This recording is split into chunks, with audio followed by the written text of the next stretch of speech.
주님 것을 내 것이라고 고집하며 살아왔네. 주님 것을 내 것이라고 고집하며 살아왔네. 계면보와 자녀들까지 주님 것을 내 것이라. 아버지여, 철없는 종을 용서하여 주옵소서. 맡긴 사명, 맡긴 재물을 주를 위해 쓰렵니다. 하나님은 내 것이라고 주의 일을 널리 했네. 주시니도 주님이시여 쓰시니도 주님이라. 아버지여, 불충한 종을 용서하여 주옵소서. 세상 유혹 다 멀리하고 주의 일만 하렵니다. 아멘. 기도하겠습니다. 하나님 아버지 감사합니다. 오늘도 귀한 시간을 아껴주시고 영성적 물질관계 생명단계 두 번째 나눌 수 있도록 해주셔서 감사합니다.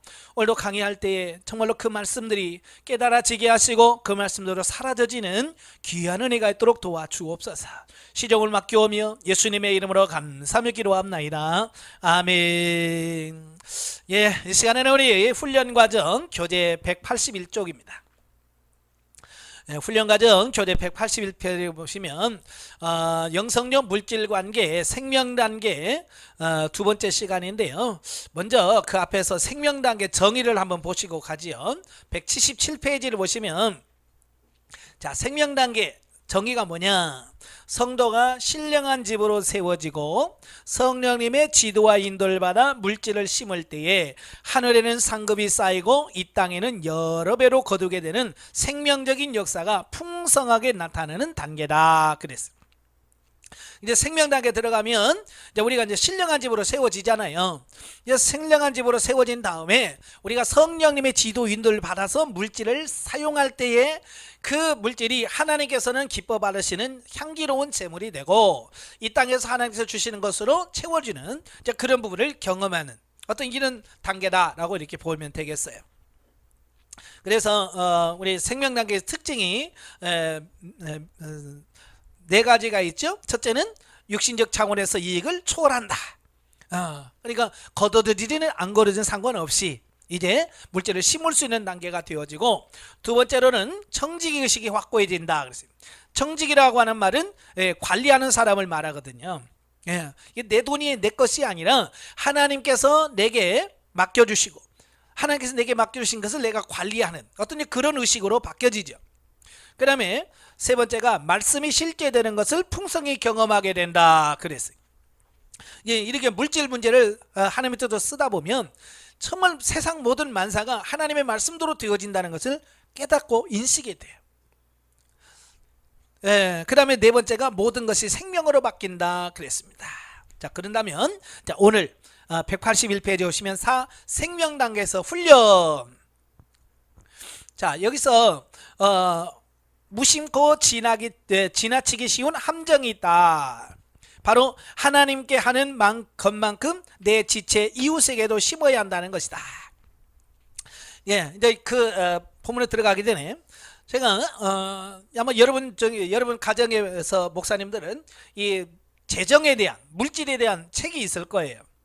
저도 이제 저희 집에 제 서재에 3권의 책이 있더라고요.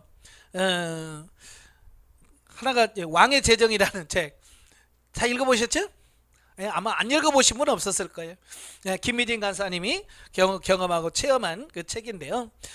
이 부분 참 저도 영성 훈련을 받고 나서 이 책을 읽었을 때 우리가 그냥 평범하게 누리는 생명 단계의 삶이 바로 이 왕의 재정에서의 이런 부분이라고 볼 수 있어요. 예, 그래서 많은 사람들이 이 부분에 많은 은혜를 많이 받아. 예, 그런데 문제는 뭐냐?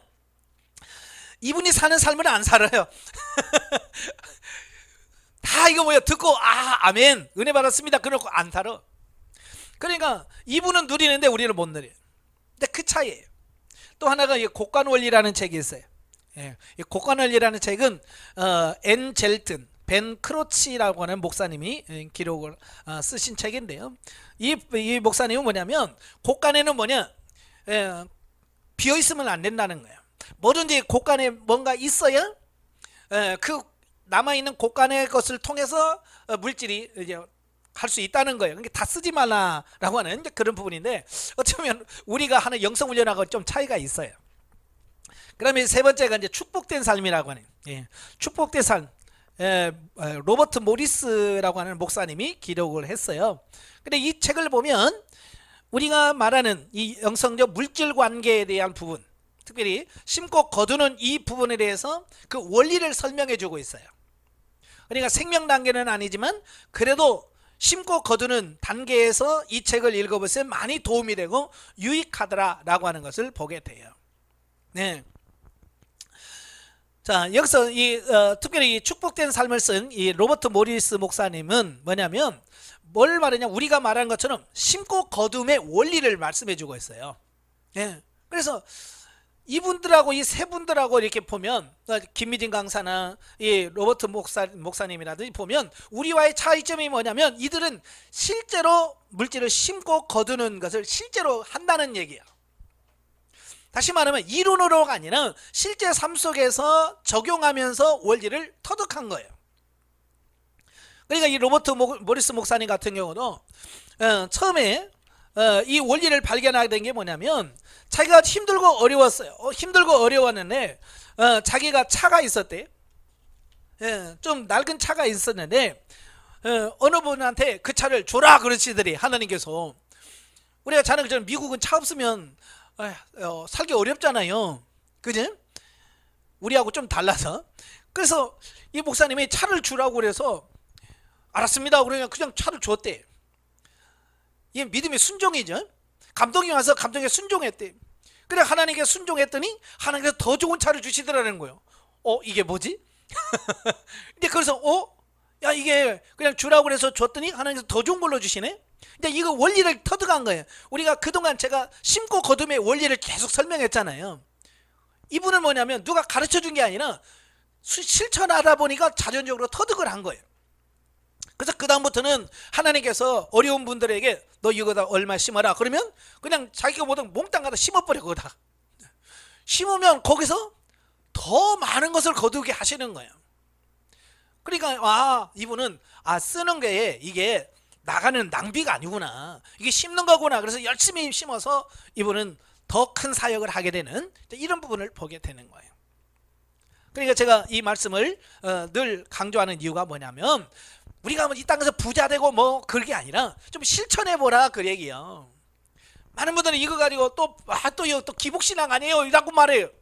결국 복 받자는 얘기 아니냐라고 말하는데 결국 그 얘기가 아니라 물질을 심고 거둠을 경험해 봐야 우리의 사고와 가치는 바꾸어져서 정말 하나님이 원하시는 물질을 쓸 수 있다 그 말이. 아시겠죠? 그래서 심어야 거둔다. 근데 심는다고 했을 때 우리는 이제 심는다고 했을 때 뭐냐면 하나님한테는 잘 심는데 누구한테 잘 안 심느냐, 이웃에게는 별로 안 심더라 이거예요.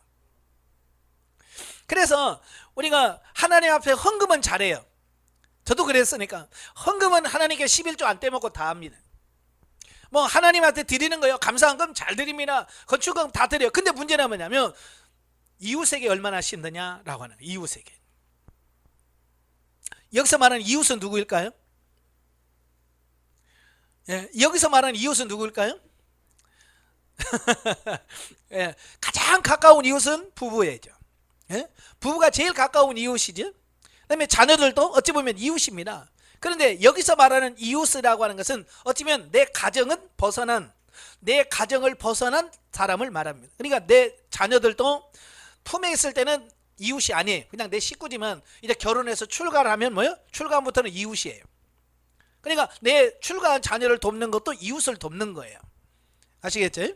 그렇다고 해서 또 내 자식 내 자식만 챙기지 말고, 이웃이라는 것은 결국 나 외에, 내 가정 외에 다른 사람들에게 이렇게 주는 것을 말합니다.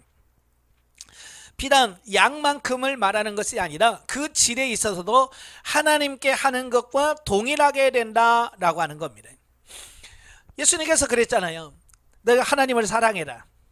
하나님을 사랑하고 내 이웃을 내 몸같이 사랑해라. 그런데 사랑의 비중을 둘 때에, 사랑의 비중을 때 하나님만 많이 사랑하고 이웃을 조금만 사랑해라, 그게 아니잖아요. 그죠? 하나님을 사랑하면 그만큼 이웃도 그만큼 사랑해야 된다라고 하는 얘기예요. 자, 그런 걸 비교했을 때 만약에 예를 들어서 내가 하나님 앞에 한 달에 100만 원을 헌금한다라고 하면 이웃에 대해서도 100만 원을 해야 된다, 그 얘기예요. 근데 우리는 지금까지 하나님에 대해서는 100만 원 잘했어요. 근데 이웃에 대해서는 별로 안 한다는 말이에요. 그러니까 이 조화가 잘 안 되어지는 어떤 이런 부분들을 보게 되는 거예요. 그러니까 하나님을 열렬히 사랑하여 모든 것을 하나님께 바쳤던 필자에게 하나님께서는 50%에 대해서는 100점을 주시고 나머지 50%에 대해서는 낙제점을 주셨던 적이 있다. 이게 뭐냐면 하나님의 정말 하나님을 위해서 헌금도 따르고 감사금 다 했습니다. 근데 하나님께서 뭐라고 그래? 너 50%만 100점이고 50%만 잘했고 50%는 낙제점이다. 그러시더라는 거예요. 그러니까 하나님에 대해서는 잘했다는 거야. 그러나 이웃에 대해서는 안 했다는 거예요. 그러니까 100점 만점에 50점밖에 안 된다는 거예요. 그래서 하나님에게 한 만큼 이웃에게도 해야 된다는 원리를 말씀해 주고 있는 거예요. 그래서 저도 그 말씀을 듣고요, 굉장히 놀랐어요. 사실은 없는 중에서도 막 하나님에 대해서는 진짜 많이 했거든요. 그죠? 최선을 다해서 했어요. 그런데 하나님에 대해서, 이웃에 대해서는 그만큼 별로 안 했어요. 그래서 이 원리를 깨닫고 나서 저도 이제 이걸 실천해야 되잖아요. 그러니까 실천하느냐 안 하느냐, 이게 중요한 거거든요. 그래서 저는 이걸 실천해야 되겠다라고 해서 실천하기 시작을 했어요. 그래서 어떻게 실천했냐면 저는 이제 봉투를 4개를 준비해 놨어요.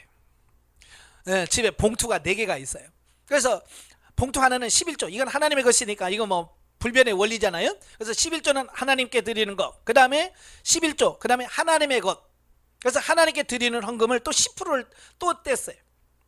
그 다음에 이웃에게 심을 것 20%, 그 다음에 내가 쓸 것, 먹을 것. 여기서 봉투가 4개가 있어요. 11조와 하나님께 드릴 것, 그 다음에 이웃에게 심을 것, 그 다음에 내가 쓸 것. 예를 들어서 쉽게 말해서 이런 거야. 100만 원이 생겼어요. 100만 원이 생기면 20만 원은 하나님의 것, 그리고 20만 원은 이웃에게 심을 것, 그 다음에 나머지 60%는 내 것 내가 먹을 것. 이렇게 해서 이렇게 딱 수입이 생기면 봉투 4개에다가 이렇게 딱딱딱 구분해 놨어요. 그래서 11조는 하나님께 드리고 또 하나님에 드려야 될 것, 그건 이제 헌금하고 감사헌금하고 이렇게 하고, 이웃에게 심을 것 거기다 넣어놨다가 하나님께서 누구한테 심어라 그러면 네 하고 그 서건에서 심고, 예, 이렇게 봉투가 4개를 준비해서 정말로 하나님께 하는 거, 이웃에게 하는 거, 이렇게 구분해서 이렇게 조화를 이루었어요. 근데 사실은 하다 보니까 40%를 처음에 계획을 하고 썼는데 더 나가더라고요. 하나님을 향해서 더 나가고, 예? 그 20% 뗀 거 가지고는 부족해요. 그렇잖아요. 내가 수입의 20% 가지고 하나님, 그 20% 중에서 10%는 11조로 나가고 10% 가지고 감사한금, 건축한금 이거 할 수 있어요? 아니죠. 더 해야 되잖아요. 그때가 제가 주일헌금이 한 주에 3만 원씩 내고 감사한금이 2만 원씩 내고, 그러니까 한 주에 2만 원씩 나가잖아요. 예. 한 주에 2만 원씩, 5만 원씩 나가요. 1년이 한 달이면 4주 20만 원씩 나가요. 그때 내가 수입이 얼마요? 140만 원, 뭐 이 정도, 그 정도였으니까. 그 정도였으니까 뭐 이거 14,000원 넣어가 14만 원 넣어갖고는 주일헌금도 안 돼. 주일헌금하고 감사헌금도 안 내. 그러면 뭐 목사가 그 주일헌금하고 감사헌금만 냅니까? 건축헌금 내야 되죠. 또 뭐 어떤 헌금해야 되죠. 그러니까 이 하나님께 내는 게 굉장히 많아지더라고요.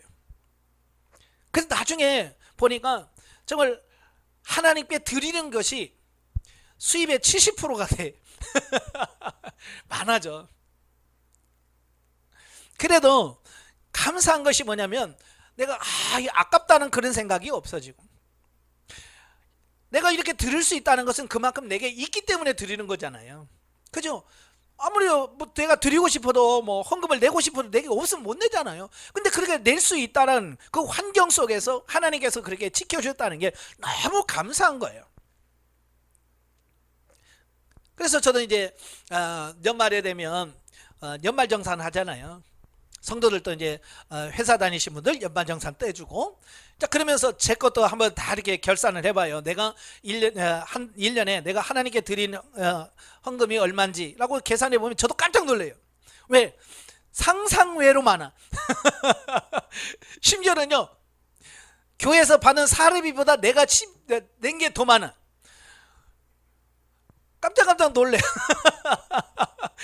예를 들어서 교회에서 1년에 1,400 받으면 내가 헌금한 게 1,600이야 교회다가. 그럼 어떻게 그렇게 냈냐 나도 몰라. 하나님께서 그만큼 주셨다는 얘기 아니에요. 그죠? 내가 그만큼 낼 수 있었다는 것은 그 이상으로 내게 줬기 때문에 내가 하나님께 드릴 수 있었다고 하는 거예요. 그래서 이제는 몇 프로, 이게 40% 이게 아니에요. 그냥 모든 게 하나님의 것입니다 라고 믿고, 지금은 그래요. 모든 게 다 하나님의 것이니까 모든 수입은 하나님의 것으로 딱 대놔요. 내 건 없습니다. 예. 그래서 이제 모든 것이 다 하나님의 것이. 예를 들어서 누가 저한테 아이고 목사님, 예? 하나님께서 뭐 식사라도 하시래요. 그래서 10만 원 주잖아요. 그러면 저는 이거 내 거 아니에요. 이건 하나님의 것이야. 그냥 바로 통장으로 들어가 버려. 하나님의 재정으로 들어가 버려. 왜 내 게 없어요? 하나님의 것이. 예. 저 이렇게 모든 것이 하나님 거로부터 왔으니까 이건 하나님의 것입니다 라고 하는 고백 속에서 살아가요. 그러면 나는 굶어 죽냐? 아니에요. 정말 풍성히 쓰고도 남음이 있도록 하나님께서 책임져 주신다고 말씀해 주셨거든요. 자, 그래서 이웃에게나 하나님께 심을 수 있는 부분들을 여러분 구분하셔야 돼요. 그래서 오늘부터 여러분들로 한번 실천해 보세요. 예, 봉투 4개 딱 준비하세요. 봉투에 딱 해서 11조, 그 다음에 하나님의 것, 그 다음에 이웃에 심을 것 20%, 그래서 내가 쓸 것 60% 해갖고 일단 딱 분리를 한번 해보세요. 그래서 쓰시면서 그거 가지고 하나님 이건 어떻게 쓸까요? 이웃에게 심을 건 주님 이거 어디다 심을까요? 그래서 이웃에게 심을 것은 뭐 결혼식이 있다, 뭐 돌잔치다, 뭐 이런 거 있잖아요. 그 이웃에게 심을 것에서 심으면 되고, 또 누구 예를 들어서 어느 목사님이 뭐 개척한다는지 뭐 어렵다 그러면 그 이웃에게 심을 것에서 거기서 내고요. 자, 이러면서 계속 이렇게 심다 보면 하나님께서 이게 모든 것이 다 하나님께서 주셨고 하나님의 뜻대로 물질을 쓴다라고 하는 부분이 느껴져요. 예. 그걸 알게 됩니다. 자, 그 밑에 마태복음 22장 30절 40절에 보면 그러잖아요. 예수께서 가라사대 내 마음을 다하고 목숨을 다하고 뜻을 다하여 주 너희 하나님을 사랑하라 하셨으니 이것이 크고 첫째 되는 계명이요 둘째는 그와 같으니 내 이웃을 내 몸과 같이 사랑하라 하셨으니 이 두 계명이 온 율법과 선지자의 강령이니라. 예, 분명히 하나님께서 뭐라고 했어요? 하나님 사랑과 이웃 사랑을 같이 해야 된다. 한쪽으로 치우셨으면 안 된다라고 말씀해 주고 있는 겁니다. 그래서 이웃에게 심는 것, 이 부분을 잘 하셔야 돼요. 그래서 하나님과 이웃에게 하는 이 두 가지를 하나같이 100%로 하나님께서 인정하실 때 그 사람의 물질 관계가 비로소 온전한 것이라 할 수 있을 것이다. 네. 그래서 하나님에 대하여 또 이웃에 대하여 이게 완전 조화로울 때 그때서야 이제 물질이 생명 단계에 들어와서 생명적인 물질 관계를 사용할 수 있게 되는 단계다라고 보시면 됩니다. 그러니까 이 부분이 안 된 사람들은 하나님께 낼 때도 아깝고 특별히 사람한테 내면 더 아까워. 누구한테 도우려고 하면 더 아깝잖아요. 그죠? 근데 이렇게 딱 봉투로 해서 아예 딱 구분해 놓으니까 아까운 생각이 없더라고요.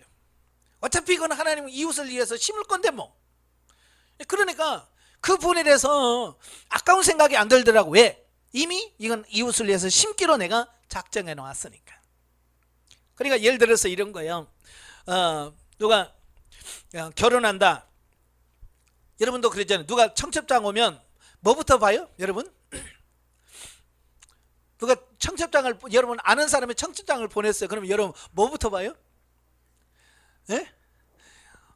우리 딸 결혼할 때 얼마나 냈나? 우리 아들 결혼할 때 얼마나 냈지? 이걸 보는 거예요. 왜? 그 사람 왜 그만큼만 하면 되니까. 이건 극히 육신적인 정상적인 어떤 그런 부분이에요. 예. 그런데 이제 여기서는 그런 거예요. 그거 보지 않고 하나님, 예를 들어서 누가 결혼한답니다. 하나님 어떻게 하기를 원하십니까? 그 육신적인 것을 10만 원 쓰면 10만 원만 내, 5만 원 쓰면 5만 원만 내, 뭐 이러잖아요. 근데 하나님께서 뭘 원하시는지, 그 사람이 5만 원 했든 3만 원 했든 하나님께서 내게 20만 원 해라 그러면 아멘 하고 하는 거예요.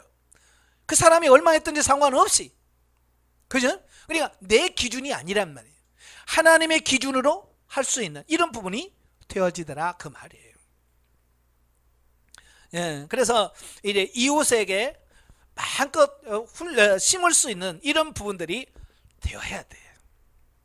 그래서 생명 단계에 들어와서 훈련이 끝나는 것이 아니라 생명 단계에 와서도 생명다운 생명 단계에 걸맞는 훈련을 계속해서 시키실 거예요. 그래서 여러분들이 미워하는 사람 있잖아요. 별로 안 좋아하는 사람, 별로 안 좋아하는 사람이 어려움을 당하고, 자 그럴 때 육신의 생각으로는 아이고 나한테 별로 잘해주지도 않는데 내가 저를 도와줘야 되나? 뭐 이런 생각을 갖고 있을 때 하나님께서 주님께서 너 저 사람 도와라 라고 말해. 근데 육신의 감정으로는 싫어, 그죠? 육신의 감정으로는 도와주기 싫단 말이에요. 그럼에도 불구하고 하나님께서 심으라 그러면 예 하고 심을게 되고, 이런 과정을 통해서 정말 원수까지도 사랑할 수 있는 그런 부분들이 되어지고, 또 그렇게 순종했을 때 어때요? 대인관계까지도 풀어지더라 그 말이에요.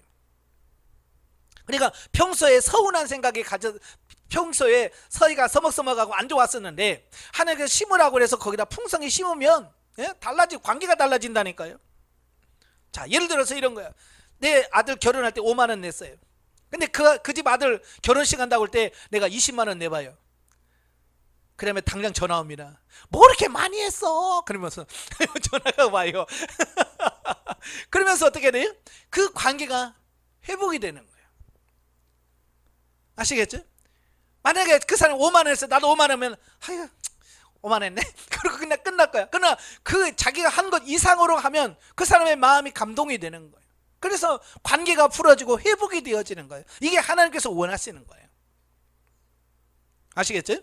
그래서 이웃에 대해서도 풍성히 심으시라 그 말입니다. 자 마지막 결론입니다.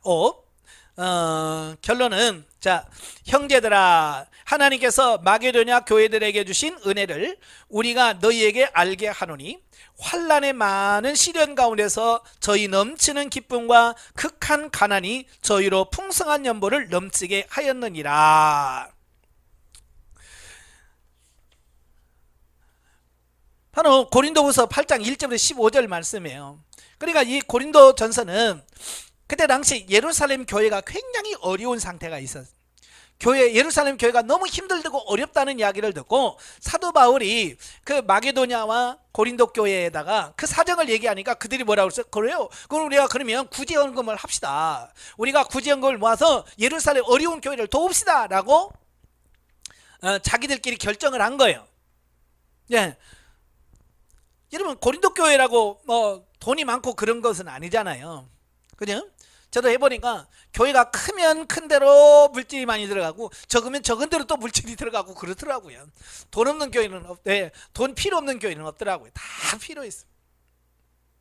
그럼에도 불구하고 어때요? 자기보다 더 힘든 교회를 도와야 된다라고 하는 거예요. 그래서 고린도 교회에게 이제 너희가 약속한 그 구제연금을 해라 라고 하는 말씀을 고린도전서에 써서 보내는 거거든요. 그러면서 마게도냐에 있는 교회, 마게도냐 교회가 어떤 교회예요? 빌립보 교회, 데살로니가 교회, 베레아 교회. 자, 여기가 이제 마게도냐에 있는 교회거든요. 이 교회들로 같이 동참했어요. 그래서 마게도냐 교회가 뭐라고 그랬어요? 교회들에게 주신 은혜를 우리가 너에게 알게 하노니 환난의 많은 시련 가운데서 저희 넘치는 기쁨과 극한 가난이 저희로 풍성한 연보를 넘치게 하였느니라. 이 말은 빌립보 교회나 데살로니가 교회가 잘 살고 풍요해서 헌금을 한 게 아니라 저희도 가난하더라고요. 저희도 힘들더라는 거예요. 근데 그 가난하고 힘들어도 어떻게 했냐? 열심히 헌금을 했다, 그 얘기를 하고 있는 거예요. 제가 전에도 말씀드렸죠. 우리가 보통 뭐 남 도웁시다 그러면 우리가 늘 머리에서 탁 떠오르는 말이 뭐예요?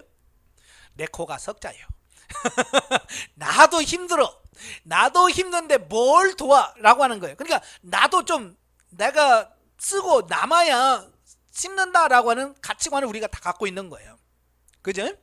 예, 그래서 여러분도 마찬가지. 하나님이 여러분에게 뭐 심어라 그러면 하나님 나도 지금 못 보잘라요. 이렇게 먼저 이게 육신의 생각이 올라온다 그 말이에요. 그럴 때 하나님께서 뭐라고 말씀하냐면, 그래 네가 가난하지, 가난하니까 어떻게 더 심어야 된다라고 말씀하시는 거예요. 왜? 우리의 사고와 가치관을 바꾸려고 하는 거예요. 제가 전에도 말씀드렸죠. 저도 목회하면서 너무 힘들고 어려웠어요. 근데 하나님께서 자꾸 도우려는 거예요. 그러니까 저도 이제 가치관이 안 바뀔 때니까, 하나님 나도 없습니다. 하나님 나도 못 먹어요. 나도 월세가 밀렸고요. 나도요 쓸 데가 많아요. 나도 남아야 뭘 쓰지. 근데 하나님은 안 그렇다는, 그래 네가 가난하니까 더 심어야 된다라고 말씀하시는 거예요. 이 원리를 모르니까, 아니 먹고 남아야 심든지 그러지, 나 먹을 것도 없는데 뭘 심어요? 라고 하는 거예요. 그때 주님께서 그 부분을 가르쳐 주면서, 야 부자는 안 심어도 창고에 쌓아둔 게 많아서 안 심어도 먹고 산다는 거예요. 그러나 가난한 사람은 안 심으면 죽는다는 거예요. 그래서 가난할수록 심어야 된다는 거예요. 하나님께서 제게 말씀한 게 그거예요. 가난할수록 심어야 된다. 그래 네가 가난하니까 심어야 돼 라고 하는 거예요. 그래서 하나님께서 말씀하신 대로 그때부터는 정말로 내가 굶으면서 심었어요. 내 교회 월세 밀려가면서 심었어요. 왜냐하면 없으니까. 그래서 전에도 제가 말씀드렸지만, 우리 목사님들 모임에서 한 달에 한 번씩 이렇게 순회하면서 기도회를 했어요. 이번 달에는 이 목사님, 다음 달에는 이렇게 해서 매월 한 번씩 교회에 순회하면서 기도회를 했어요. 이제 사모님들이랑 하면 뭐 20명 내지 30명씩 모여서 이렇게 이제 영성훈련 받으신 분들끼리 가서 이제 기도하고 가는데, 가서 보면 진짜 나도 어렵지만 나보다 더 어려운 사람 얼마나 많은지 몰라. 그러니까 처음에는 내가 제일 힘들 거라고 생각했었거든요. 왜냐면 저도 이제 지하에서 다 해야 28평이에요. 지하 28평, 그 중에서 또 한 칸 막아가지고 사택으로 쓰고, 예? 뭐 이렇게 계단 빼고, 그러니까 뭐 예배당 한 10대평 되고, 그러니까 나도 내가 제일 힘들다고 생각을 했었어요. 근데 가서 보니까요, 나는 양반이야. 나보다도 더 심한 분들이 많더라고요. 그래서 그 모여 가면 하나님께서, 야 너 이거 심어라. 어느 교회 가니까 여름에 갔는데 장마철에 갔어요. 장마철에 갔는데요, 그 계단 내려가면서도 하는 그 곰팡이 냄새가 확 나는 거 있잖아요. 예? 근데 그 지하에서 곰팡이 방팡 냄새 나는 그 방에서 한 칸 막아가지고, 여기는 사택이고, 예? 거기서 살면서 사는데, 바닥에 교회 안에 들어갔더니 바닥에 물이 철렁철렁철렁해요. 그 습기가 올라와가지고 바닥에 막 물이 절퍽절퍽해요. 그러니까 막 연신 계속 걸레로 닦아내도 계속 물이 생기긴 하고, 야 진짜 그 더운 날 이거 에어컨도 없지, 거기다가 곰팡이 냄새는 나지, 막 그러면서 예배 드리는데요, 와 하나님 이거 어떡합니까? 그러니까 하나님께서 너 여기다 제습기 하나 사다 놔라 그러시는 거예요. 제습기 하나 사다 놔라. 내가 무슨 돈이 있어요? 너 월세 내려고 모아놓은 거 있잖아. 그때 교회 월세가 40만 원이었거든요, 한 달에. 그러니까 그 월세, 저는 남에게 빚지고는 못 사니까 그 월세 내려고 모아놔서 이제 며칠 후면 이제 월세 내야 돼. 근데 하나님께서 월세 너 모아놓은 거 있잖아 그러시는 거예요. 그 월세는 월세를 내야죠. 그거 어떻게 심어요? 그 심으려는 거예요. 네, 알겠습니다. 그래서 그 기도 모임 마치고 그 다음날 싸게 살려고 서울에 있는 새우상가까지 갔어요. 인천에서. 거기서 가면 한 50분 걸려요. 50분. 지하철을 50분을 타고 새우상가에 가서 물어보니까 나는 40만 원밖에 없는데 45만 원인가 그래요. 그게. 사장님한테 물어봤어요. 얼마냐고. 45만 원이. 좀 싸게 안 주네. 우리 안 된대. 그래서 다른 데 다 물어봐도 40만 원가 살 수가 없어요. 그래서 다시 처음에 갔던 그 가게에 들어가지고 사정 얘기해서 내가 이만저만해서 내가 이렇게 사러 왔는데 내가 없다 이거밖에. 사정을 했더니 그 사장님이 다 듣더니 알았어요, 가져가세요. 가지고 45만 원짜리를 40만 원 주고 샀어요. 그 무거운 박스를 질질 끌고 메고 지하철을 계단을 내려가서 아이고야, 지금 보면 어떻게 그걸 했는지 모르겠어요. 아이고, 그렇게 해서 거기다 갖다 심었잖아요. 다음에 가서 보니까 뽀송뽀송 하더라고요. 얼마나 감사한지. 비록 나는 월세는 밀렸지만 어때요? 그 교회 가서 뽀송뽀송하고 예배드리는 그 모습이 너무 감사한 거예요. 또 다른 한 교회를 갔더니 뭐요? 역시 지하인데 앰프도 없어. 마이크도 없고 앰프도 없어요. 그래서 또 하나님 어떻게, 왜 나는 그런 데만 보이는지 몰라. 그런데 또 하나님께서 네가 사다 줘라. 아이, 저도 월세밖에 없다니까요. 그래도 하라는 거예요. 그래서 알았어요 하고 이제 아는 전파사에 가가지고 이 앰프를 물어봤어요. 그랬더니 이 앰프만 40만 원이래. 앰프만 있어야 안 되잖아요. 스피커 2개가 있어야 되고 또 마이크도 필요한데 40만 원 가지고 좀 이거 사정 얘기를 해봤더니 안 된대요.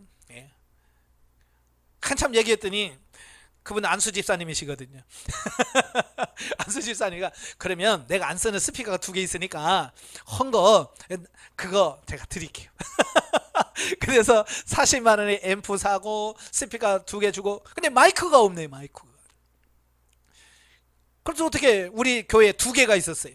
마이크 2개가 있는 거 1개 빼가지고 가서 거기서 연결시켜주고 했어요.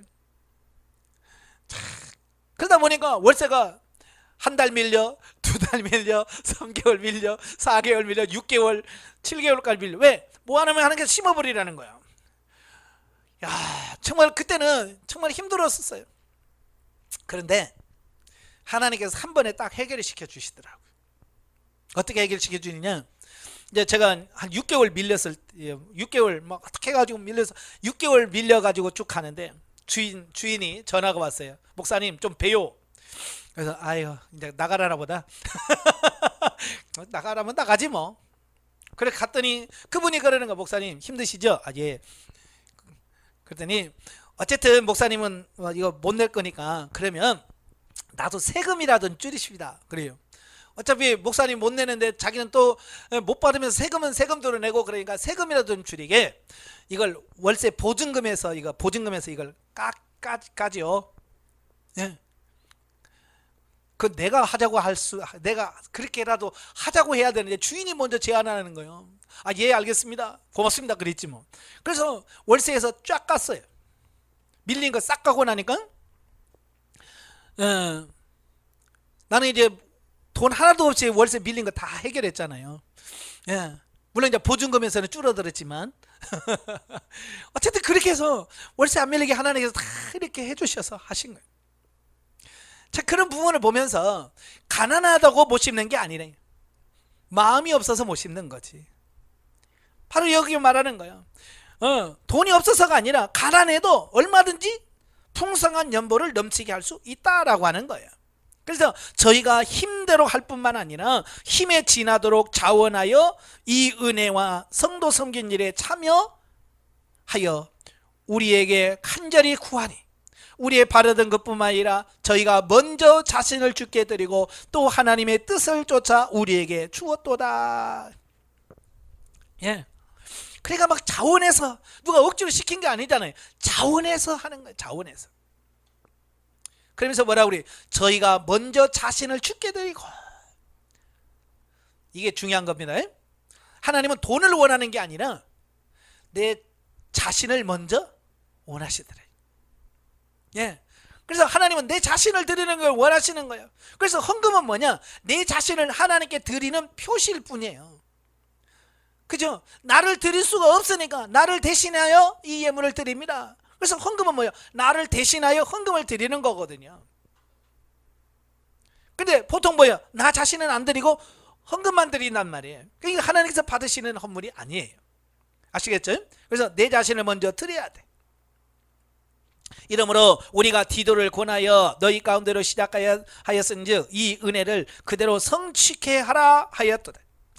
오직 너희는 믿음과 말과 지식과 모든 간절함과 우리를 사랑하는 이 모든 일에 풍성한 것 같이 이 은혜도 풍성하게 할지니라. 내가 명령으로 하는 말이 아니요 오직 다른 이들의 간절함을 가지고 너희의 사랑의 진실함을 증명코자 함이로다. 아멘. 제가 처음 1단계부터 계속 강조한 게 뭐냐면 헌금을 하든 이웃을 위하여 심든지 억지로 하는 것은 의미가 없다. 그죠? 억지로 하는 것은 의미가 없어요. 자원해서 하는 하나님께 헌금을 하고 이웃에게 심어야 된다라고 말씀해 주고 있습니다. 여기서도 마찬가지예요. 여러분도 자원하는 마음으로 하시길 바래요. 아시겠죠? 목회도 그리고 모든 것들 다 마찬가지예요. 생명단계 성장할수록 하나님께서 원하는 게 뭐냐? 자원. 스스로 원해서 해야 돼. 부득이함으로 억지로 하지 말아요.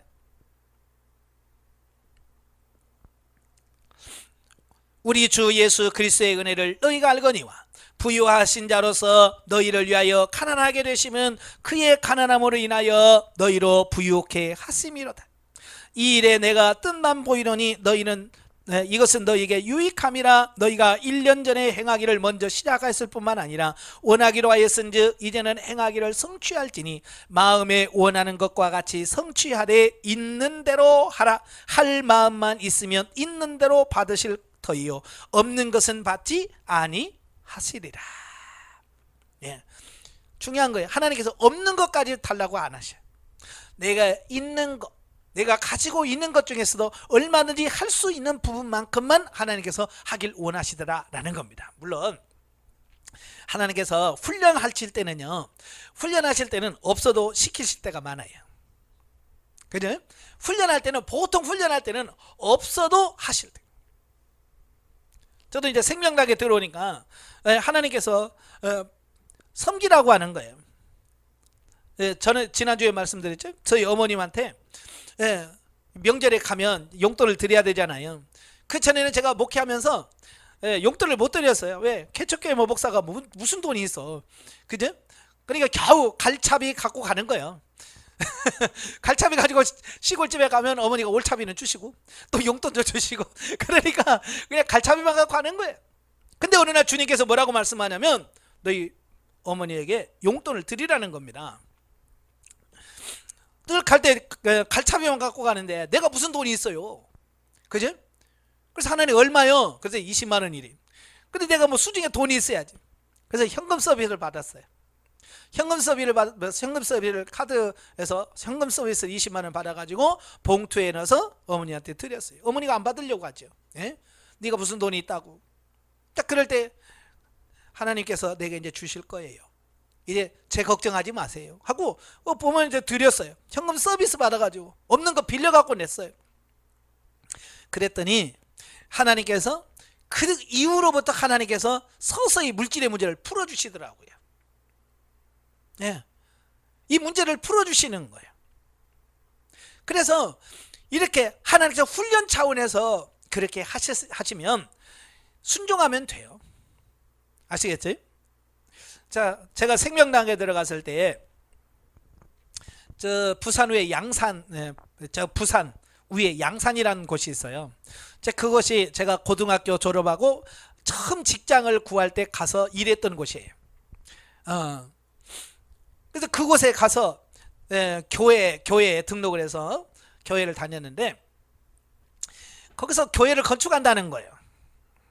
교회를 건축한다고 부흥회를 하고 작정금을 하잖아요. 보통 이제 건축하면 꼭 작정금 하라고 그랬잖아요. 은혜도 많이 받았겠다. 작정하라고 하니까 이 마음이 감동되니까 어때요? 많이 하고 싶죠. 예? 그래서 거기 작정서에 보니까 500만 원부터 써줬어요. 500만 원, 400만 원, 300만 원, 200만 원, 100만 원, 80만 원. 그래서 쭉 이렇게 써주고, 그래 자기 감동 오는 대로 동그라미 치라는 거예요. 제가 은혜를 받았으니까 얼마에 동그라미 치고 싶겠어요? 딱 들는데 500이 눈에 빡 들어오는 거예요. 그래서 500이라는 동그라미를 딱 치려고 하니까 이제 이성적으로 아무리 500은 좋지만 내가 믿으면 할 수 있다. 그렇지만 이걸 내가 할 수 있나?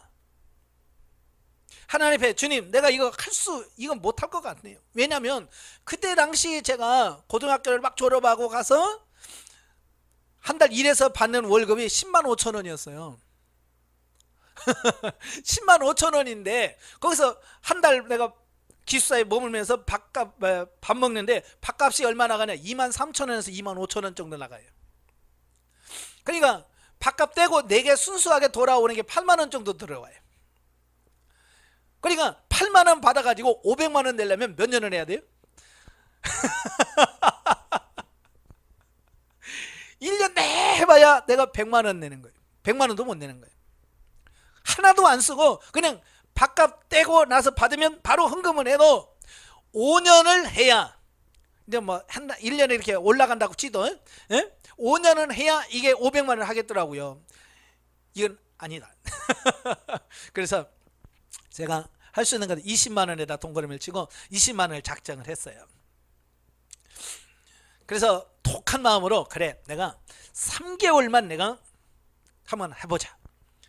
그래서 첫 달 월급 받아가지고 8만 원 받은 거 그냥 거다 건축원금에서 8만 원 냈어요. 그 다음 달도 해서 15만 원을 냈어요. 15만 원 내고 세 번째 달에 제가 회사에서 잘렸어요. 회사에서 잘려가지고 나왔어. 그러니까 두 번째 달까지 냈는데, 그래 15만 원 냈는데 5만 원을 못 내고 제가 잘려서 나왔잖아요.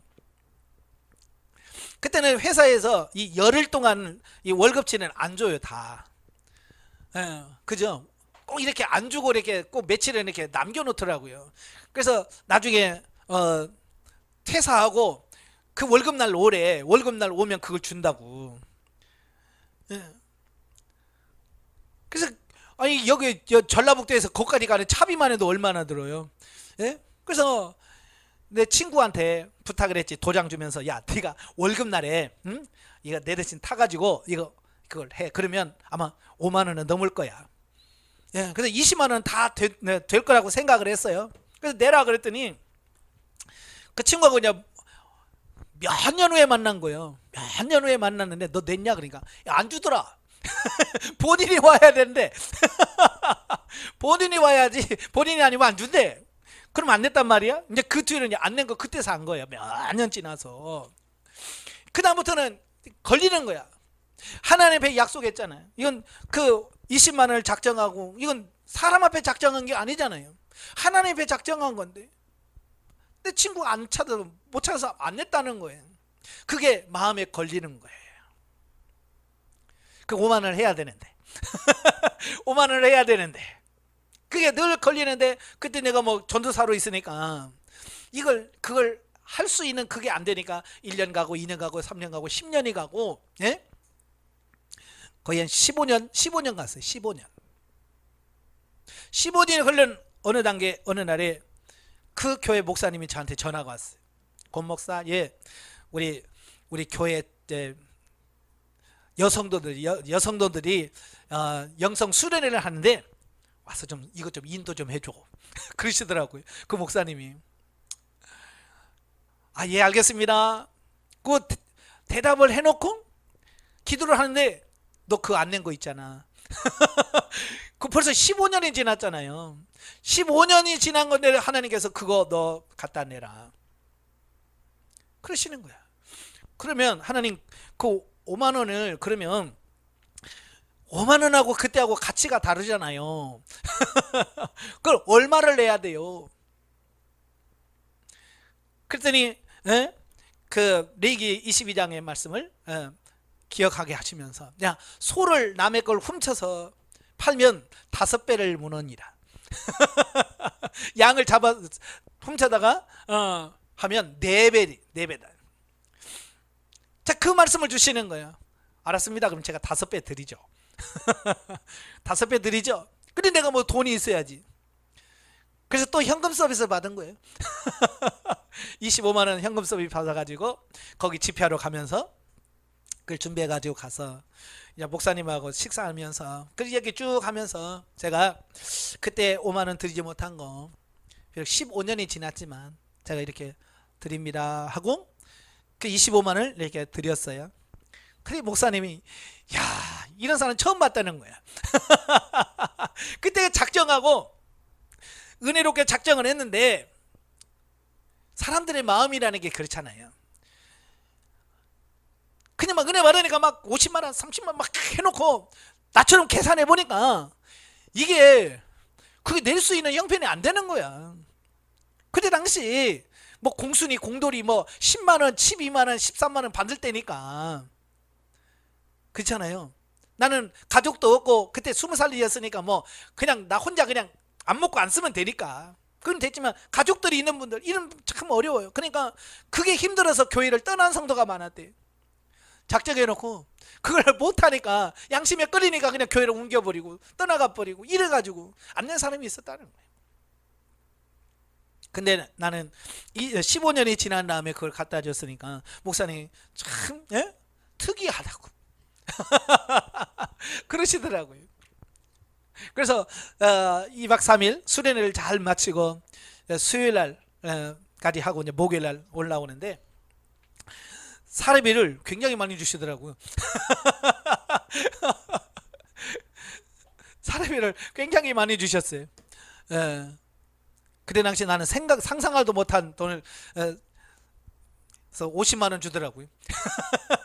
50만 원 주고 또 여전도에서 또 은혜 받았다고 해서 또 개별적으로 20만 원 주고 70만 원 받았어요. 그래서 오니까 25만 원 현금 서비스 받은 거 갚았죠. 다 해결이 되시더라고요. 하나님께서 기가 막히게 하시는 거예요. 자, 이렇게 해서 하나님께서 이렇게 하나하나 그 문제 이렇게 풀어가게 하시고 그 다음부터는 내 마음속에 뭐냐 자유함을 누리는 거야. 아, 이제 내가 하나님의 것을 내가 그동안 내가 하나님의 것을 도둑질 하려고는 하지는 않았지만 어쨌든 내가 하나님의 약속해 놓고 못 낸 거 있지 않았잖아요. 이건 어찌 보면 도둑질이잖아요. 하나님의 것을 도둑질한 거잖아요. 근데 그 생명당에 들어와서 그 과정을 통해서 그걸 해결하고 나니까 여기서 뭐냐 뭐 쉽게 말해 10년 묵은 체증이 내려간다고 그러지. 이 안에서 늘 걸린 게 하나 있었거든요. 기도하면서 늘 걸리는 게 하나가 있었는데 그게 탁 열어지는 거예요. 그 다음부터 하나님께서 이제 그 다음부터 서서히 물질의 문제가 풀리더라고요. 사실 그 전에는요 제가 지갑이 필요가 없었어요. 왜 지갑이 필요 없어? 뭘 돈이 있어야 지갑이 사실 지갑이 필요가 없었어요. 예, 지갑이 있어봐야 돈이 뭐 있어야지. 근데 희한하게 그때부터 이제 지갑에 돈이 조금씩 들어있더라고요. 신기하게 그 물질의 문제가 하나님과 문제 풀리고 나서 저희 어머니와 관계 풀어졌죠. 그 교회 문제 풀어졌죠. 하면서 그 문제가 풀어지니까 그때부터 하나님께서 물질의 문제 조금씩 풀려가지고요. 그 다음부터는 하나님께서 물질이 계속해서 공급해 주시는 이런 부분들을 경험하게 됐어요. 그래서 그 뒤로는 제가 하나님께서 저를 이제 계속 강사로 부름을 받게 하셨어요. 교회에서는 똑같아. 교회에서는 똑같지만 제가 이제 외부로 강사로 뛰잖아요. 예? 그래서 뭐 전주로, 또 광주로, 대구, 부산, 예? 또 목포, 청주, 대전, 인천 이런데 매주 목요일마다 집회를 가게 했어요. 그래서 집회를 가면 많이는 아니지만 그래도 거기서 사례비를 받고, 예, 사례비 받으면서 계속해서 뭐냐, 하나님께서 이제 채워주시는 거예요. 채워주시는 거예요. 그래서 그 다음부터는 정말로 물질에 어려움 없이 하나님께서 해결하시는 이런 모습들을 봤어요. 그러니까 하나님께서 왜 여러분에게 물질이 안 들어오느냐면, 이렇게 물질에 어떤 매여있는, 묶여있는 부분이 있단 말이에요. 그게 풀어야 돼. 그게 풀려져야만 그 다음에, 예? 물질이 흘러갈 수 있는 이런 부분이 생기는 겁니다. 아시겠죠? 예. 그래서 이는 다른 사람들을 평안하게 하고 너희는 곤고하게 하려는 것이 아니요 평균케 하려 함이니, 이제 너희의 유효한 것으로 저희 부족한 것을 보충함은 후에 저희 유효한 것으로 너희 부족한 것을 보충하여 평균하게 하려 함이라. 자, 이게 무슨 말씀이냐면, 이게 나눔이라고 하는 것은 뭐냐면, 내가 좀 있을 때 나눠줘서 그 사람이 같이 있고, 또 내가 어려울 때 그분이 나에게 나눠줌으로 인해서 서로가 되어 평균, 이게 너무 잘 살고 못 사는 게 아니라 서로 같이 사는, 그죠? 이런 사회를 하나님께서 원하시더라라는 사실이에요. 그래서 하나님께서는 서로 나눔을 통해서 서로 평균하게 하고, 너무 잘 사는 사람도 아니고 너무 못 사는 사람도 아니고 같이 잘 사는 이 사회를 하나님께서는 원하시는 거예요. 그래서 기록한 것 같이 많이 거둔 자도 남지 아니하였고 적게 거둔 자도 모자라지 아니하였느니라. 예. 그래서 여러분들은 내가 너무 많이 쌓아둘까 봐 하나님께서 나누게 하시는 겁니다. 아시겠죠? 그래서 서로 평균하게 자, 물질 관계에 있어서 생명 단계에 깊숙이 들어가 있는 사람들은 먼저 자신의 소유물에 많고 적음에 연연하지 않는다. 이제 이게 중요한 거예요. 영성적으로, 영성적 물질 관계가 이 생명 단계에 들어가게 되면, 물질의 소유가 많냐 적으냐 여기에 연연하지 않아요.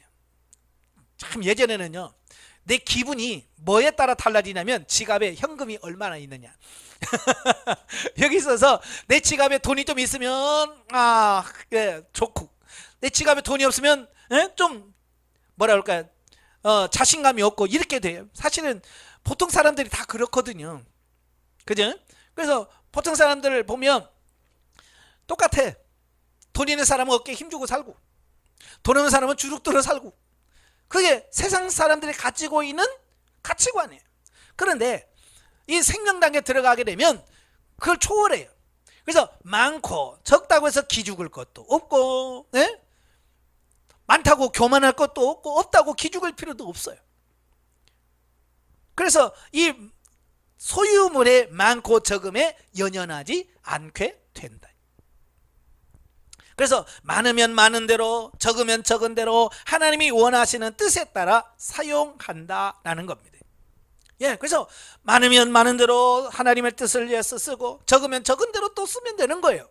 아시겠죠? 이게 많고 적음이 그렇게 중요한 게 아니더라. 중요한 것은 뭐예요? 내가 하나님 말씀에 순종할 수 있는 사람이 되냐 안 되느냐. 자, 이게 문제예요. 자, 오히려 환난과 시련 가운데서 하나님께 드리고 이웃에게 심는 것을 기쁘게 여기고 영광스럽게 생각한다. 이게 가치관의 변화를 말하는 거예요. 그러니까 그 물질을 쓰면서 내가 이렇게 심을 수 있게 되었구나, 난 심을 수 있는 내 믿음이 된 것이 감사하고 기뻐하면서 살아가는 거죠. 또한 그런 사람은 물질을 드리기 이전에 먼저 자기 자신이 하나님께 드려진 바 된 것을 안다. 성도는 영적으로 거듭날 때 이미 하나님의 소유가 되는 것이다. 그죠? 고린도전서 6장 19, 20절에 보면 뭐라고 되어 있어요? 값주고 너희를 샀다. 하나님이 너희를 값주고 샀다. 너희는 소유물이 하나님의 것이다 라고 말씀하잖아요. 그래서 저와 여러분은 하나님의 것이 되었기 때문에 내가 가진 모든 것은 뭐예요? 하나님의 것이 되는 거예요. 그러니까 전에도 말씀드렸지만 오늘날에는 이 노예제도라는 게 없잖아요. 그죠? 노예제도가 없으니까 노예가 어떤 존재인지 잘 인식이 안 돼요. 그러나 이 사도 바울이 있을 때만 해도 노예제도가 분명히 있었거든요. 그러니까 노예가 어떤 사람인 줄 알아. 종이 어떤 신분인지 아는 거예요. 그러니까 바울은 그걸 알기 때문에 너희가 하나님의 종이 됐다 라고 하는 말은 내가 가지고 있는 모든 것이 다 주인의 것이다, 하나님의 것이다, 이걸 강조하려고 하는 거예요. 이 말이 무슨 말이냐면 그때 당시 노예가 있었는데 노예는 자기가 아무리 많이 소유를 해도 자기 것이 아니에요. 예를 들어서 노예가 자기 주인이 착한 주인을 만났어요. 그래서 착한 주인이 막 보너스도 주고 용돈도 많이 줘. 그래서 이 종이 노예가 돈을 많이 모았어요. 이 종이 돈을 많이 모았다고 해도 이 종이 모은 돈은 누구 거예요? 주인 거예요. 그러니까 주인이 너 그거 내놔 그러면 내 건데요? 그럴 수가 없어. 왜? 내가 주인 거니까. 그죠? 내가 주인의 소유니까 내게 있는 모든 소유도 주인의 것이에요. 바로 이거예요. 지금 사도 바울이 말하려고 했던 게 이걸 말씀하려고 하는 거예요. 너희가 하나님의 것이 됐다, 하나님의 종이다. 그러면 너희가 가진 모든 것이 뭐냐? 하나님의 소유다, 하나님의 것이다. 그렇기 때문에 하나님이 원하실 때 어떻게 해야 돼요? 우리가 하나님이 원하시는 대로 물질을 쓰는 게 당연하다. 그 얘기를 좀 하려고 하는 거예요. 참 저도 잘 따지는 편이거든요. 머리가 잘 돌아가서 막 따져요. 근데 이런 가치관이 변화가 되니까 하나님께 따질 이유가 없더라고요. 이게 내가 하나님의 종이고 하나님이 나의 주인이고 나의 모든 것이 아버지의 것이요 라고 하는 그게 가치관이 딱 바뀌니까 그 다음부터는 하나님께서 심으라 그러면 네, 여기다 심어라 네 하고 되는 거지. 거기서 왜 심어야 되는데요, 뭐 때문에 심어야 되는데요, 그 사람은 나한테 이만큼 안 했거든요, 이러면 안 따진단 말이에요. 왜? 가치관이 바뀌니까 그런 거예요. 오늘 우리도 이 가치관이 바뀌어져야 돼. 가치관이 바뀌어져야 하나님의 말씀에 순종할 수 있는 부분이 되는 거예요. 그때 이미 우리 전부가 하나님께 드려진 바 되었던 것인데 영적으로 미숙한 우리가 그 진리를 깨달지 못하고 육신적으로 행했던 것뿐이다. 원래 우리는 하나님의 것이었어요. 이 땅에 창조할 때부터 우리는 하나님의 것이었어요. 근데 우리가 깨달지 못하고 있다가 하나님께서 어느 날 우리의 사고와 가치관을 바꿔주시고 많은 경험을 통해서 하나님이 나의 주인이시고 난 그분의 종이구나, 이걸 깨닫게 하신단 말이에요. 그래서 그때부터 뭐예요? 이제 하나님 뜻대로 살 수 있도록 만들어 주시더라 라고 하는 겁니다. 참 안타까운 것은 오늘 많은 사람들이 신앙생활하면서 아직도 이 사도 바울이 말하려고 했던 이 종의 원리, 노예의 원리를 몰라. 그래서 입술로는 다 종이라고 그래. 그죠? 여러분도 그러죠? 하나님 주의 종입니다, 우리가 다 주의 종이라고 말은 잘해요. 그러면 종이라고 하면 주님이 시킨 대로 해야 될 거 아니에요. 그죠? 우리는 주님이 시킨 대로 해야 돼. 그래야 종이라고 하죠. 근데 입술로는 종이라고 하면서 도리어 하나님을 부려먹잖아요. 우리가 하나님 이거 해주세요, 하나님 이거 해주세요. 맨날 하나님 앞에 이거 해달라 저거 해달라고 맨날 그러지. 내가 하나님 어떻게 살까요? 어떻게 순종하기를 원하십니까? 라고 묻는 사람이 없다는 얘기예요. 그래서 여러분도 이제 기도부터 바꾸세요. 하나님 이렇게 해주세요, 저렇게 해주세요가 아니라 하나님 어떻게 하기를 원하십니까? 라고 바꾸셔야 돼요. 생명 단계 들어가면 이게 바뀌어요. 기도가 바뀌어져야 돼요. 그러므로 이제 우리가 이제 생명 단계에 들어가 우리 자신과 우리의 소유물에 대한 가치관이 올바르게 정립되어 감에 있어서 하나님과 사람 앞에서 물질을 사용할 때 먼저 나 자신이 드려진 바 되었다는 사실을 바르게 알고 마음판에 새김으로 우리의 전 세계가 하나님의 뜻에 합당한 삶이 되어야 할 것이다. 아멘. 그러니까 물질에 관해서 내가 먼저 하나님께 드려진 바 됐다. 이 말은 뭐예요? 나는 하나님의 종이다, 하나님의 노예다 라고 하는 인식, 가치관이 바뀌어져야 돼요. 그 가치관이 바뀌어진 그 상황 속에서 바르게 물질에 대한 영성이 형성이 되어지고 물질을 바르게 쓸 수 있는 이런 부분들이 되어지더라 라고 하는 거예요. 그러니까 노예는 자기 마음대로 하는 게 없어요. 항상 주인이 시키는 대로만 해. 그죠? 예, 시장 갈 때 자기가 가서 시장 가서 마음대로 사오는 게 아니야.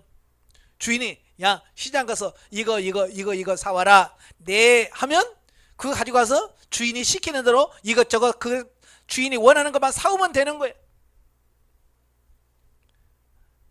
우리는 순종할 수 있어야 돼. 근데 아직도 우리가 주인이잖아요. 그죠? 그래서 하나님께 묻지 않고 내가 사고 싶은 거 다 사고 내가 먹고 싶은 거 다 먹고 내가 쓰고 싶은 거 다 써요. 그리고 입으로는 뭐라고 그래? 주의 종입니다. 그래. 내가 주인이냐 아니냐, 예, 이것은 내가 하나님께 묻고 행하느냐 그렇지 않느냐를 보면 알 수 있다고 말씀드렸어요. 아시겠죠? 그래서 내가 정말 하나님께 묻고 행한다면 주인은 하나님이시고 내가 묻지 않고 한다면 여전히 내가 주인이다 라고 하는 걸 꼭 기억하십시오. 자, 마지막 결론으로 디모데전서 6장 17절부터 19절까지 보시면 물질로 참된 생명을 취하는 길을 말씀하고 있어요. 자, 우리는 이 물질과 이 참된 생명, 물질과 생명이 뭐가 연결이 되지? 아무 연관이 없는 것처럼 우리가 생각하잖아요. 그런데 디모데전서에서 사도 바울이 분명히 말씀해 주고 있어요. 자, 17절에 내가 이 세대에서 부한 자들을 명하여 마음을 높이지 말고 정함이 없는 재물에 소망을 두지 말고 오직 우리에게 모든 것을 후히 주사 누리게 하시는 하나님께 두며 선을 행하고 선한 사업을 많이 하고 나눠주기를 좋아하며 너그러운 자가 되게 하라. 이것이 장래에 자기를 위하여 좋은 터를 쌓아 참된 생명을 취하는 것이니라. 아멘. 예, 우리가 지금 여러분에게 물질을 쓴단 말이에요. 예, 그 물질이 뭐냐? 나중에 장래에 자기를 위하여 좋은 터를 쌓아 생명을 취하는 것이다. 생명이라면 하나님의 나라에 가서 내가 받을 수 있는 그 열매다, 그 얘기예요. 그래서 우리가 이 땅에 살면서 부한 자들에게 명하여 마음을 높이지 말고, 마음을 높인다는 것은 뭐예요? 교만하지 말라는 거예요. 물질 가지고 교만하지 말아요. 정함이 없는 재물에 소망을 두지 말고 오직 우리에게 모든 것을 후히 주사 누리게 하시는 하나님께 두라. 예, 물질은 소망의 대상이 아니에요. 우리의 소망은 소망의 대상 오직 하나님, 하나님만이 우리의 참된 소망이 되신다. 아시겠죠? 그래서 하나님께 소망을 두시고 그 다음에 선을 행하시고 선한 사업을 많이 하고 나누어주기를 좋아하며 너그러운 자가 되게 하라. 오늘날 바로 이것이 우리의 숙제예요. 선을 행하셔야 됩니다. 여기서 선이라고 하는 것은 뭐예요? 하나님의 뜻을 행하는 것이 선이에요. 예, 그 하나님의 뜻 중에는 가난한 사람 구제하는 것도 있을 거고요. 예, 어려운 사람 돕는 것도 있을 거고요. 자, 이런 거고 또 선한 사업을 많이 하며, 선한 사업이라고 하는 게 뭐겠어요? 하나님의 일하는 전도 사역이라든지 뭐 선교 사역이라든지 막 이런 부분에서 이런 사업을 많이 하라는 거죠. 그 다음에 나눠주기를 좋아하며, 나눠주기를 좋아해라. 예, 성경에서 뭐라고 그랬어요? 예, 주는 자가 복되도다. 예, 주는 자가 복되도다. 예, 받는 자보다 주는 자가 복되대. 이것을 여러분들이 실제로 경험하고 체험해 보셔야 돼. 아, 정말로 예, 주는 자가 받는 자보다 복이 있구나. 이걸 예, 깨달으셔야 됩니다. 자, 이렇게 해서 영성적 물질 단계, 생명 단계를 쭉 살펴봤어요. 자, 1단계에서부터 쭉 보면 물질이라고 하는 것은 우리가 이 세상에 살면서 꼭 필요한 거죠. 예, 없으면 정말로 살기 어려운 게 물질이에요. 그만큼 중요합니다. 그러나 그 물질이 주인이 되어서 우리가 물질을 따라가면 안 돼요. 물질이라고 해서 뭐예요? 하나님께서 이 세상에 살면서 너 하나님의 일하고 와 하고 하나님께서 우리에게 필요한 것을 공급해 주는 게 물질이에요. 쉽게 말하면 이런 거죠. 회사에서 내가 출장을 갑니다. 자, 해외로 출장을 가요. 그러면 회사에서 네 돈 가지고 비행기값 네가 내고 먹은 거 네가 내. 그래요? 그런 회사 없어요. 회사 일로 출장을 가면 회사에서 비행기표 다 끊어줍니다. 호텔에서 먹을 수 있는 숙박비 다 대줍니다. 음식비 다 대줍니다. 그리고 수당까지 줘. 왜? 하나님의 일하니까. 하나님께서 다 공급해, 그 회사에서 다 일해주는 거예요. 왜? 회사 일하니까. 마찬가지. 저와 여러분도 하나님의 일하면, 하나님께서 왜 우리 물질을 주냐? 내가 하나님의 일하잖아. 하나님의 일하면 하나님께서 그래, 너 내일 할 때 내가 필요한 거 내가 다 공급해 줄게. 그래서 우리에게 필요한 것들을 먹을 거 입을 거 다 공급해 주시는 거예요. 왜? 내가 내일 하는 것이 아니라 하나님이 일하기 때문에 그렇잖아. 아시겠죠? 자, 그래서 하나님께서 이렇게 공급하신, 근데 문제는 뭐냐? 하나님께서 주신 것을 하나님께서 주셨다고 생각을 안 하고, 여러분 회사에서 돈을 주면 그걸 뭐라 할까요? 착복한다고 할까요? 그러면 회사에서 좋아해요, 안 해요? 예? 안 좋아하죠. 회사에서 예를 들어 출장비를 줬는데 거짓말로 해가지고 막 더 불려가지고, 예를 들어서 출장비 1,000만 원 들었는데 1,500 들었다고 해서 500만 원 자기가 갖고, 그러면 회사에서 좋아하겠어요? 자르죠. 마찬가지예요. 하나님께서 우리에게 물질을 쓰라고 줬을 때 정말 회사에서 원하는 대로 물질을 다 쓰고 정확하게 물질 계산해서 결산을 하면 회사에서 이 사람 믿을 만하다, 신뢰할 만하다, 그래서 더 잘 일을 맡겨주시는 거 아니에요. 그죠? 그러나 자꾸 떼먹으면 회사에서도 신용이 떨어지게 되고 결국 회사에 잘리는 것처럼 하나님과 우리의 관계도 마찬가지. 왜 우리가 물질을 하나님께서 공급하지 않으시니까? 하나님이라고 물질 줬더니 우리가 다 하나님을 위해서 물질 쓰지 않고 자기가 다 먹어치우지. 육신에 먹고 사는 데 다 쓰지. 하나님의 일은 안 써. 그러니까 하나님 편에서는 저거 안 되겠다. 그래서 하나님께서 물질을 줄이는 거 아니에요. 그죠? 그래서 그런 과정을 통해서 하나님의 문제가 아니라 내게 문제가 있었구나. 그래서 여러분의 물질의 가치관을 여러분 바꾸셔야 돼. 여러분의 물질의 가치관을 바꿔서 오늘 생명 단계로 여러분의 물질의 가치관이 바뀌어진다면 이제 하나님께서 여러분을 인정하게 되고, 하나님께서 여러분을 인정하게 되면 여러분은 이제 하나님을 위해서 물질을 풍성하게 쓰시면서 가는 여러분 될 줄로 믿습니다. 아시겠죠? 그러니까 하나님을 뭐라고 하지 마세요. 하나님 때문에 아니라 나 때문에 어렵다는 거 꼭 기억하시고요. 여러분이 먼저 변화될 수 있기를 바라요. 그래서 여러분의 물질의 가치관이, 주님 내가 주인 노릇을 했습니다. 내게 아닌데 이제 내가 주인이 아니라 주님이 주인이 되어서 주님이 원하시는 대로 물질을 써가는 우리가 되어지게 해달라고 기도하시면서 승리해 가시기를 주님의 이름으로 축원합니다. 기도하겠습니다. 은혜로우신 아버지 감사합니다. 이 세상에 살면서 우리는 물질이 필요하고 또 물질로 인하여 하나님의 일하며 또 육신도 살아갈 수 있게 하셨습니다. 우리의 물질의 관이 이제 바뀌어지게 하옵소서. 내 것이라고 하는 개념에서 하나님께서 내게 맡기신 것으로 그 사고와 가치관이 바뀌어지게 하여 주셔서 정말 하나님이 기뻐하시는 대로 물질을 사용할 수 있는 우리가 될 수 있도록 주님 도와 주시옵소서. 이래 물질은 단순히 이 세상에서 먹고 사는 데만 필요한 것이 아니라 하늘에 참된 생명을 쌓는 중요한 도구라는 것을 깨달았습니다. 이래 열심히 선한 일을 행하고 선한 사업을 하며 나눠주기를 좋아하며 구제함으로 인하여 생명을 쌓는 일에 더 열심을 다하는 저희가 될 수 있도록 도와주시옵소서. 예수님의 이름으로 감사하며 기도합나이다. 아멘. 하나님께 드립니다.